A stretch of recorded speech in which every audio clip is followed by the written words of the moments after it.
Details చూస్తున్నాం. హైకోర్టులో హైడ్రాపై విచారణకు వర్చువల్ గా హాజరయ్యారు హైడ్రా కమిషనర్ రంగనాథ్. హైడ్రా కూల్చివేతలపై హైకోర్టు ఆగ్రహం వ్యక్తం చేసింది. ఆదివారం ఎందుకు కూల్చారంటూ ప్రశ్నించింది. వద్దని ఆదేశాలు ఇచ్చినా పట్టించుకోరా అంటూ మండిపడింది.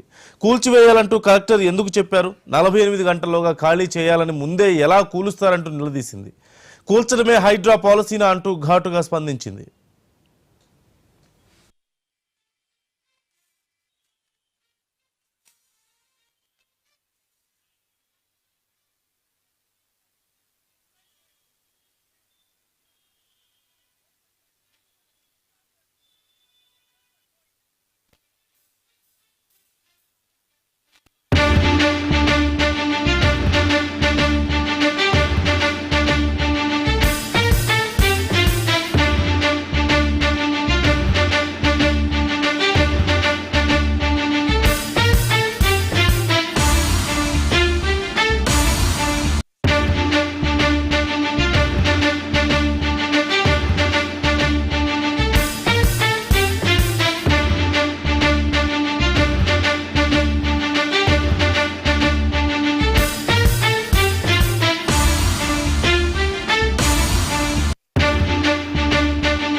హైకోర్టులో హైడ్రాపై విచారణకు వర్చువల్ గా హాజరయ్యారు హైడ్రా కమిషనర్ రంగనాథ్. హైడ్రా కూల్చివేతలపై హైకోర్టు ఆగ్రహం వ్యక్తం చేసింది.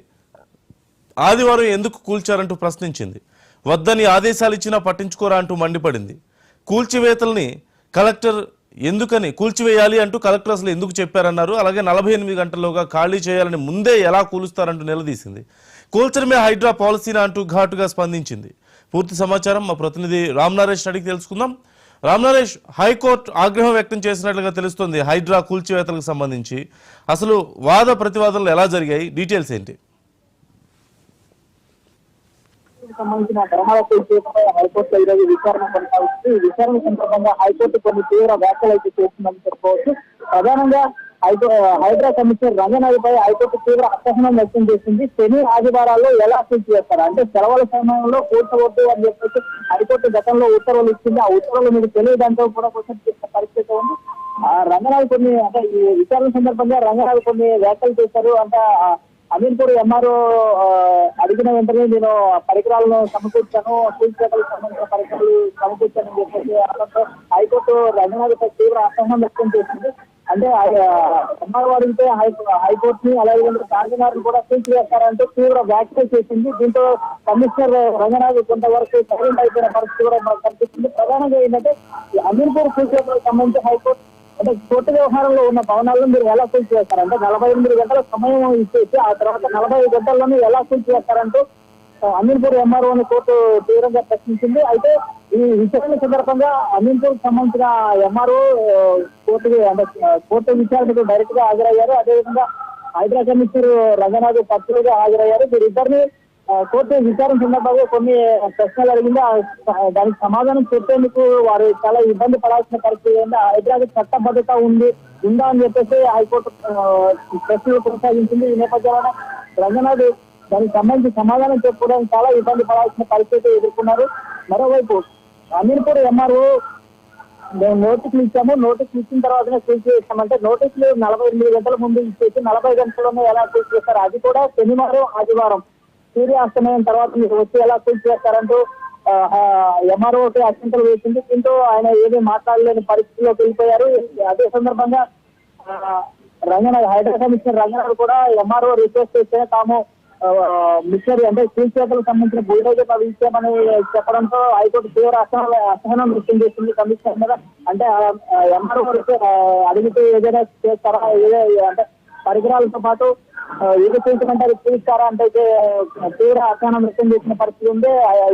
ఈ సందర్భంగా హైకోర్టు కొన్ని కీలక వ్యాఖ్యలు కనిపిస్తుంది. అంటే ఎంఆర్ఓ అడిగితే మీరు హైకోర్టుతో చార్మినార్ కూడా కూలుస్తారా అంటూ రంగనాథ్ పై తీవ్ర ఆగ్రహం వ్యక్తం చేసిన పరిస్థితి చూస్తూ ప్రధానంగా కోర్టు కొన్ని కీలక సూచనలు చేసింది. అంటే ప్రధానంగా ఏంటంటే మనకు హైడ్రాకి సంబంధించి అసలు చట్టబద్ధత ఉందా, కూల్చివేతలు అనేది ఎలా కూల్చివేస్తున్నారు, చెరువులకు సంబంధించిన ఎఫ్టీఎల్ కానీ బఫర్ జోన్లకు సంబంధించి మీరు ఇప్పటివరకు అంటే ఎఫ్టీఎల్ పరిధిని చెప్తున్నారు. ఆ ఎఫ్టీఎల్ సంబంధించి ఇప్పటివరకు ఏమైనా మీరు పూర్తి స్థాయిలో ఎఫ్టీఎల్ పరిధి ఎంతవరకు అనేది మీరు నిర్ధారించారా లేదా అనేది కీలక ప్రశ్నలు సంధించింది. దానికి సమాధానం చెప్పే పరిస్థితి లేకుండా పోయింది. పరిస్థితి ఇదే విధంగా కొనసాగితే తాము జీవో నెంబర్ 99 పై పూర్తిగా స్టే విధిస్తామని చెప్పేసి అదే విధంగా మీపై కూడా చర్యలు తీసుకోవాల్సిన పరిస్థితులు కూడా ఉంటాయని చెప్పేసి హైకోర్టు తీవ్ర వ్యాఖ్యలు చేసిన పరిస్థితి ఉంది. మొత్తం మీద ఈ విచారణ మాత్రం చాలా ఘాటుగా జరుగుతుందని చెప్పుకోవచ్చు నందు. అంటే ఇప్పుడు ఎక్కడ ప్రధానంగా ఇష్యూస్ ఎక్కడ అవుతున్నాయి? సామాన్య ప్రజలు చాలా మంది కూడా ఈ హైడ్రా కూల్చివేతలకు సంబంధించి ఆందోళన చేస్తున్నారు, సూసైడ్స్ చేసుకుంటామని చెప్తున్నారు, రకరకాలైనటువంటి ఆగ్రహావేశాలు వ్యక్తం అవుతున్నాయి కదా. ప్రధానంగా ఇప్పుడు ఏ ఏరియాల్లో హైడ్రా కూల్చివేతలు కొనసాగుతున్నాయి, అలాగే మరోవైపు బీఆర్ఎస్ కూడా ఈ విషయం మీద పెద్ద ఎత్తున పోరాటానికి సిద్ధమవుతున్నామని చెప్తున్నారు కదా. డీటెయిల్స్ ఏంటి అసలు?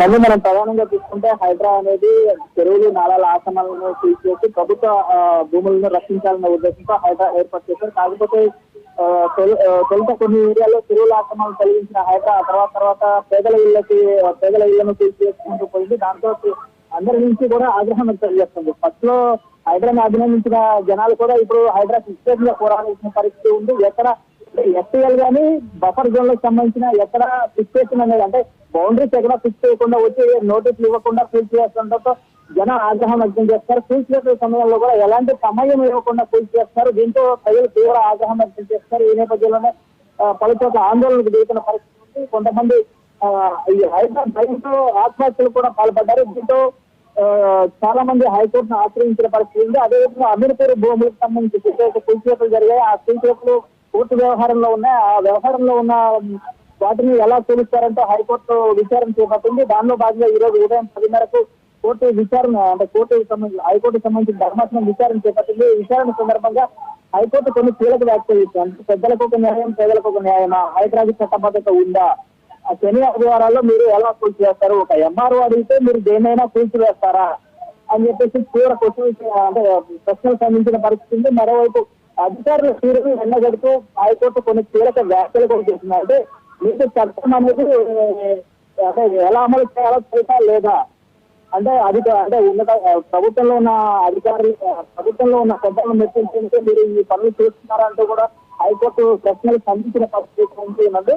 ప్రధానంగా ఏంటంటే ప్రస్తుతం మూసి తర్వాత ప్రాంతాల్లో కొంత సర్వే నడుస్తుంది. సర్వే సందర్భంగా రోజుల వచ్చేసి ఆందోళన దిగారు. చాలా మంది ఆందోళన చేయడంతో ప్రస్తుతానికి సర్వే నిలిపివేసిన పరిస్థితి కూడా ఉంది.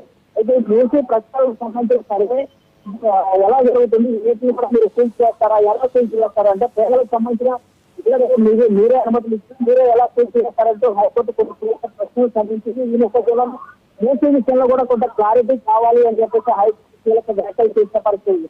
అంటే ప్రస్తుతం మనం చూసుకోవచ్చు బాధితులంతా కూడా ఎక్కడికెక్కడ అంటే మూసీ పరివార ప్రాంతంలో కానీ హైదరాబాద్ పరిధిలో కానీ కూల్చివేతలు జరుగుతున్నాయి. కాబట్టి వీరంతా రాజకీయ పార్టీలో మద్దతు కోరుతున్న పరిస్థితి. ఈ నేపథ్యంలోనే బీఆర్ఎస్ పార్టీ సంబంధించి అంటే మద్దతు కోరడంతో వాళ్ళు కూడా న్యాయపరమైన అంటే బాధితులకు న్యాయపరమైన మద్దతు మేము ఇస్తామని చెప్పేసి బీఆర్ఎస్ పార్టీకి సంబంధించి కేటీఆర్ గానీ హరీష్ రావు గానీ బాధితులకు అండగా నిలిచేందుకు లీగల్ టీం ఏర్పాటు చేస్తారు. వాళ్ళు కూడా ఇప్పటికే బాధితుల తరఫున చోట్ల